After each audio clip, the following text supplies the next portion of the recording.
Aí pessoal, aqui tá o Onix, né? Depois que foi solucionado o ruído, o carro permaneceu durante aproximadamente quase 30 dias na concessionária, onde em primeiro momento os técnicos da GM informaram que o problema seria na válvula solenoide. Fizeram a troca da peça, só que o ruído ainda permaneceu. Aí retornaram o e-mail para a GM, onde a GM pediu que fosse solicitada a troca do tensor da correia do alternador, onde foi realizada a troca e sanado o ruído.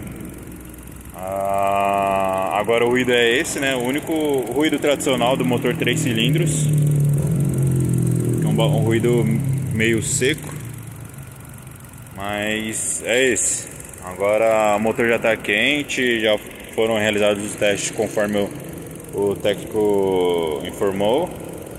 E agora aguardar, ver se nos próximos dias ele não vai apresentar o ruído novamente, se realmente o ruído foi sanado.